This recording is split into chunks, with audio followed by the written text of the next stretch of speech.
نواسۂ رسول حضرت امام حسین کے معرکہ کربلا میں حق پر ہونے کی ایک واضح دلیل یہ تھی کہ مدینے سے میدان کربلا تک آپ کے ساتھ قافلے میں جتنے لوگ بھی شامل تھے ان میں سے ایک واحد شخص نے بھی شہادت تک آپ کا ساتھ نہ چھوڑا تھا۔ باوجود اس کے کہ اس سخت اور مشکل سفر میں حضرت امام حسین اپنے ساتھیوں سے جگہ جگہ فرمایا کرتے تھے کہ ہم موت کی طرف بڑھتے جا رہے ہیں۔ روایت ہے کہ جب قافلہ حسینی نے ایک مقام پر پڑاؤ ڈالا تو آپ نے چراغ بجھا دینے کا حکم دیا اور لوگوں کو یہ اجازت دے دی کہ جسے بھی اب واپس جانا ہو وہ جا سکتا ہے۔ مجھے اس شخص سے کوئی شکوہ نہیں اور نہ ہی روز آخرت اس سے سوال کروں گا، مگر حضرت امام حسین کے ان 72 باوفا ساتھیوں میں سے کسی ایک نے بھی آپ کا ساتھ نہیں چھوڑا۔ حضرت امام حسین کا قافلہ اس لمبے سفر میں جہاں جہاں بھی رکتا آپ وہاں خطبہ ارشاد فرمایا کرتے تھے، یہاں تک کہ میدان کربلا میں بھی آپ کی اعلیٰ ظرفی کا یہ عالم تھا کہ حضرت امام حسین نے یزیدی لشکر کے سامنے ایک لرزہ آمیز خطبہ دیا اور شامی لشکر کو حق قبول کرنے کی دعوت دی تاکہ اگر ممکن ہو تو شاید کچھ لوگ راہ راست پر آ جائیں اور نبی صلی اللہ علیہ وسلم کی اولاد کو شہید کرنے کے اس جرم عظیم سے توبہ کر لیں۔ حضرت امام حسین 2 محرم الحرام کو کربلا پہنچے اور کچھ توقف کرنے کے بعد اپنے اصحاب اور اہل بیت کے سامنے یہ خطبہ ارشاد فرمایا، اما بعد معاملات نے جو صورت اختیار کر لی ہے وہ ہمارے سامنے ہے۔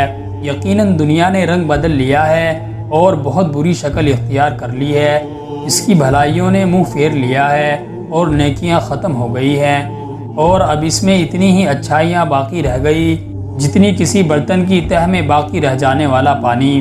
اب زندگی ایسی ہی ذلت آمیز اور پست ہو گئی ہے جیسا کہ کوئی سنگلاخ اور چٹیل میدان۔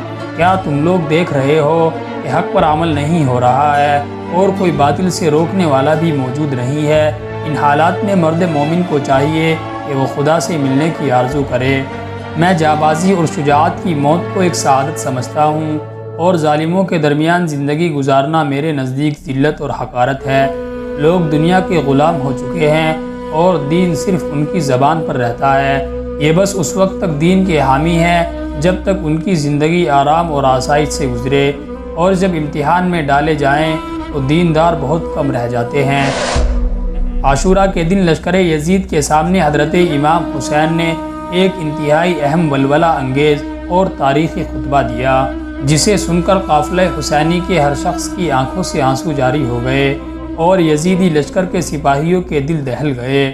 حضرت امام حسین نے دشمن کی فوج سے مخاطب ہو کر یہ خطبہ ارشاد فرمایا، اے لوگوں میری بات سن لو، جلدی نہ کرو، مجھے نصیحت کر دینے دو اور اپنی آنے کی وجہ بیان کرنے دو۔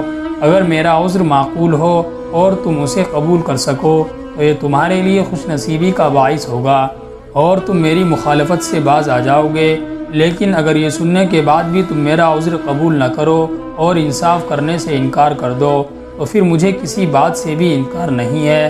اس سے پہلے کہ تم مجھ پر ٹوٹ پڑو مجھے کچھ دیر کی مہلت دو۔ میرا اعتماد ہر حال میں صرف اپنے پروردگار عالم پر ہے اور وہ نیکوکاروں کا حامی ہے۔ لوگوں میرے حسب و نسب پر غور کرو، ذرا سوچو کہ میں کون ہوں اور اپنے گریبانوں میں جھانکو اور اپنے ضمیروں کا محاسبہ کرو۔ خوب غور کرو، کیا تمہارے لیے میرا قتل کرنا اور میری حرمت کا رشتہ توڑنا جائز ہے؟ کیا میں تمہارے نبی کی بیٹی حضرت فاطمہ کا بیٹا نہیں ہوں؟ کیا حضرت حمزہ میرے والد کے چچا نہ تھے؟ کیا جعفر میرے چچا نہ تھے؟ کیا تم نے رسول اللہ کا وہ فرمان نہیں سنا جو آپ نے میرے اور میرے بھائی کے بارے میں فرمایا تھا کہ ہم دونوں نوجوانان جنت کے سردار ہوں گے؟ اگر میری باتیں سچی ہیں اور یقیناً سچی ہیں، کیونکہ خدا کی قسم میں نے جب سے اپنا ہوش سنبھالا ہے، جب سے آج تک کبھی جھوٹ نہیں بولا، تو بتاؤ کیا تمہیں تلواروں سے میرا استقبال کرنا چاہیے؟ کیا یہ بات بھی تمہیں میرا خون بہانے سے نہیں روکتی؟ اگر ان باتوں میں کوئی شک ہے تو کیا اس بات میں بھی کوئی شک ہے کہ میں تمہارے پیغمبر کی بیٹی کا بیٹا ہوں؟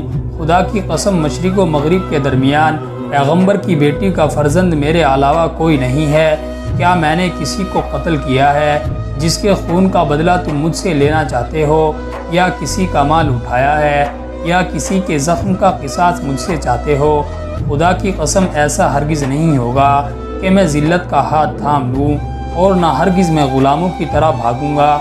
اے بندگان خدا، میں تمہارے اور اپنے پروردگار کی پناہ مانگتا ہوں اس سرکشی سے جو روز جزا پر ایمان نہیں رکھتے ہیں۔